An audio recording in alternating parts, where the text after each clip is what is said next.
Hola chicos, let's talk today about this wonderful work by Goya called The Family of Charles IV that was painted around the 1800s.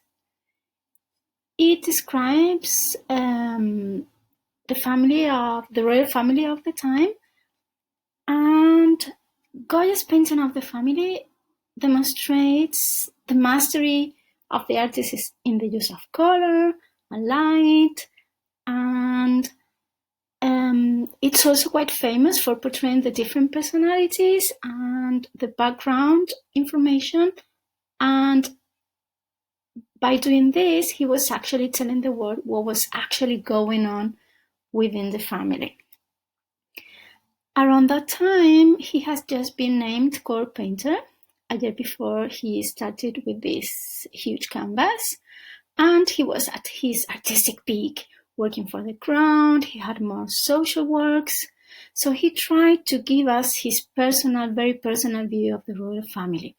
Remember that he lived through the reigns of three different kings: Charles III, that he really liked, called the Enlightened; Charles IV, that was not very popular and also apparently not very bright; and then Ferdinand VII, that is also included in this painting, that was a terrible king for Spain, but he also paid for the creation of the Prado Museum a few years after this painting was created. Basically, the idea for this painting is to give us the psychological insight of the different characters. To do that, let's start discussing the word composition. What he includes here is all the royal family. He would use the mirror technique as Velázquez would do, and he has all the members lined up in a vertical composition, and light comes from the left, as was also common in Velázquez, to whom he considered his principal master. And if you look at the painting, you immediately realize that the center of the composition and the central figure and the vanishing point is not the king, but the Queen Maria Luisa. There is also a horizontal line that almost covers all the characters, at least the important characters in the paintings. And then the painting is also divided into two main sectors. The sector on the left is, we could say, the most important sector, the heir to the throne, the painter, Queen Maria Luisa. Maria Luisa's body is a little bit placed to the left, and then on the right, next to the king, are the less important people. Okay? So if we look at this painting organization, it doesn't matter how you look at it, always the queen wins and the king, we could say, is the loser in all these distributions. Okay? So where is everybody situated? The king is a little bit at the foreground, more advanced, but placed to the right, losing its importance. Prince Ferdinand, who would become King Ferdinand VII shortly afterwards, is on the left-hand side, wearing blue. He's also placed a little bit more advanced, even more advanced than the king himself. Then Queen Maria Luisa, centering the composition. And if you look at all the people included in the painting, they're all looking at different positions. They seem quite uncomfortable. So why this distribution? Apparently it was the king's choice, and he organized it so that Goya placed everybody in that place. It was a sign of protocol, but then Goya managed, using his expertise, to give everybody their place. As we said, they are all standing very awkwardly. They don't know what they are doing, or they seem not to know what they are doing. They seem as if they didn't belong together, or if they didn't like each other. almost they seem not to be ready for the painting. And these paintings were like post paintings. The monarchs, check this, are separated by a boy in between one of their children. And all of this makes us feel the tension between them. There is also a lack of space. They seem like quite packed, quite crowded composition. So because there is no other thing to focus your attention on, you concentrate on the people. Goya is also on the painting. Why? Because he wanted to offer this tribute to Velázquez and to show his admiration for him. He also wanted to show his importance in the family.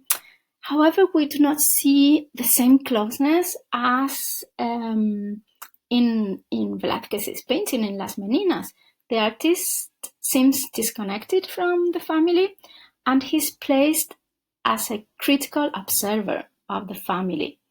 He's looking at us and he's looking at them at the same time with a critical view. Also, it may seem that he included himself in the painting because of his almost obsession with self-portraits.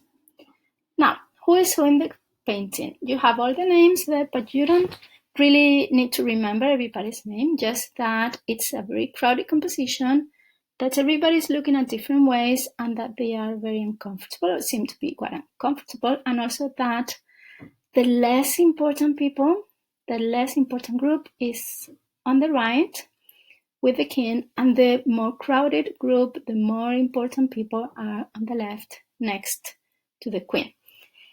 Key characters would be Ferdinand, the prince wearing blue, the queen in the center, the king, and Goya himself. Now, check this. If we look at these two, they look quite alike. And if you look at these two other children, they also look quite alike, but they don't look alike between themselves. That's maybe because, as some people say, these two that also happen to be in between the king and queen were not the king's children, but Godoy's children, who was the prime minister and actual leader of the country. So, somebody described this painting as the corner baker and his wife after winning the lottery. So always trying to show off, which takes us to the importance of physical appearances. They are all wearing court costumes and dresses, and maybe he tried to represent this idea of class and power, but at the same time they're a little bit overdressed, over-adorned. It doesn't look like a family portrait. It looks more like a bunch of people that happen to be there. So again, that takes us to the psychological penetration of characters and how Goya tried to display their personality through their appearance by using a very sincere description and almost hyper-realistic, trying to prove again his admiration for Velázquez.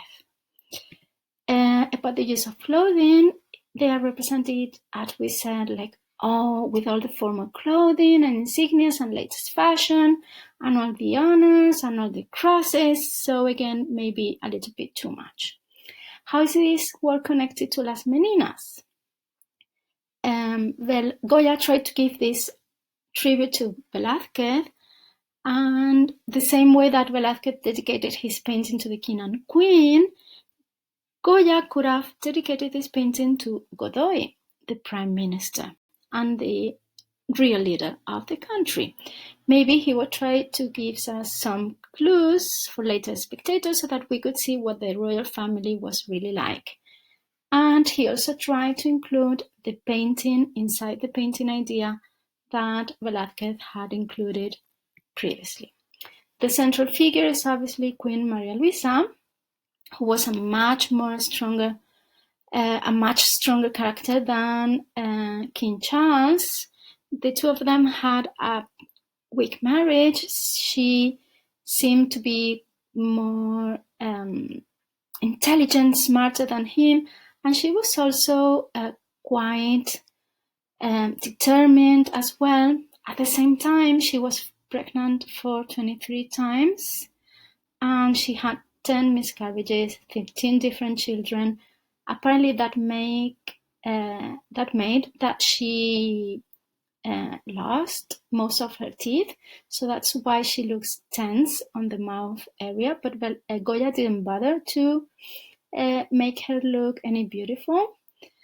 And also her figure, it's kind of chubby, it's not very firm. She's an older lady now. So with all this, and by focusing all the light on her, he's trying to tell us a little bit of her personality, but also the king's lack of authority. Also, her position is imitating Princess Margarita in Velázquez's painting. So maybe Goya is trying to portray a very sarcastic image of her. With the use of color and light, we can see how all this work is covered in warm tonalities, but there is a profusion of details that makes us emphasize and focus all our attention into the characters, who are presented in contrast with a dark background that doesn't leave us any other option that place all our attention into every one of them. To create all these different characters, he had these different preparatory sketches. Some of them have been kept, and you can see them in the Prado Museum.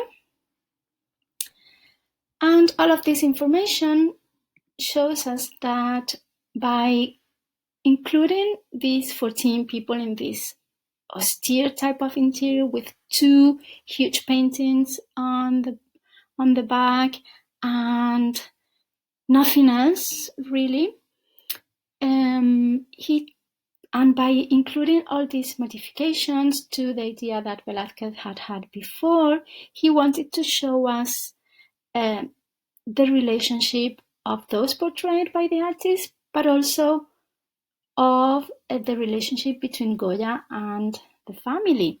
So when Velázquez portrayed this close relationship with them, Goya shows us how that relation has been broken and it has been replaced by rather awkward type of characters. That's why he's placing himself in the background in a very dark type of space. So he seems to be telling us that he doesn't want to be connected with the family as well. And by individualizing all the characters, we can see the mastery of the artist at doing so, and how he's really excellent at the psychological description of each and every one of them. And the subtle definition of characters is key to witnessing the painter's ability to analyze human nature. And that's all I have to say. As usual, thank you.